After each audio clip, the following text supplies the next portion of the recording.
पंजाबी जुबान नाल धरो कोई नवी गल नहीं।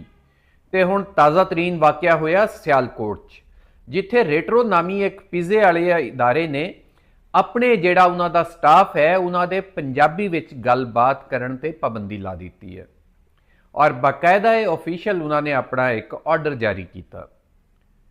ये किसी होर सूबे के किसी शहर च नहीं हो रहा, ये हो रहा पंजाब के शहर च, पंजाबियों के शहर सियालकोट च, जिहड़ा हज़ारां साल कदीम पंजाबियों का शहर है। उहदे विच पंजाबी बोलण ते कोई पिज़े वाला उठ के पाबंदी लावे।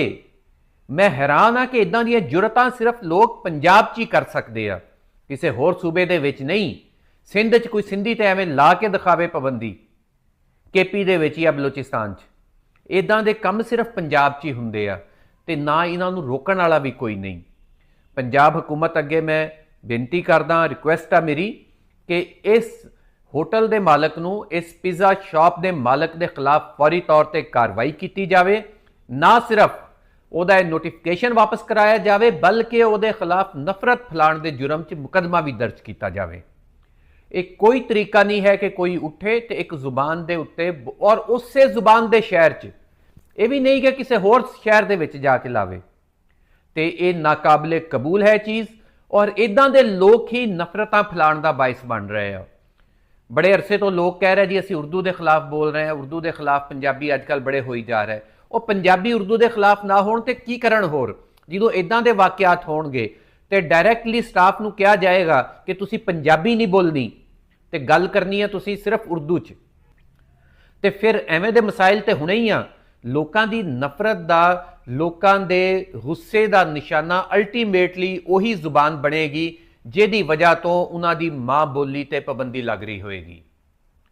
ये कोई रॉकेट साइंस नहीं है, एक सिंपल जिहा फार्मूला है कि जिहदी वजह तो पाबंदी लग रही होएगी। और इदां दे लोग मैं समझदा कि पता नहीं दुश्मन के पेरोल ते आ, पाकिस्तान नूं तकसीम दर तकसीम कराने के एजेंडे ते आ कि इशू इदां दे छड्डदे रहन ताकि लोग आ जिहड़े दूजियां जुबानां दे खिलाफ नफरत का शिकार हुंदे रहन। मेरी अदारियां तो भी अपील आ कि ऐसे बंदे दे खिलाफ फौरी कार्रवाई की जाए और पाबंदी लाई जाए उहदे उत्ते, ते जिहड़ा उन्हें काम कीता वा इहदी उहनूं सज़ा भी मिलनी चाहिदी आ। ये कोई छोटी गल नहीं है। जिहड़ा साडी माँ बोली दे उत्ते उठे, जिहदा दिल करे पाबंदी ला देवे। पहले एक बारी बिकन हाउस वालियां ने काम कीता सी, कदी कोई उठदा ये गल कर दिंदा, प्राइवेट स्कूलों वाले गल शुरू कर दिंदे। ये चीज़ नाकाबिले बर्दाश्त आ और इस चीज़ नूं किसी सूरत टॉलरेट नहीं किया जाएगा। और हुकूमत नूं फिर मैं दरखास्त करदा कि ऐसे पिज़्ज़ा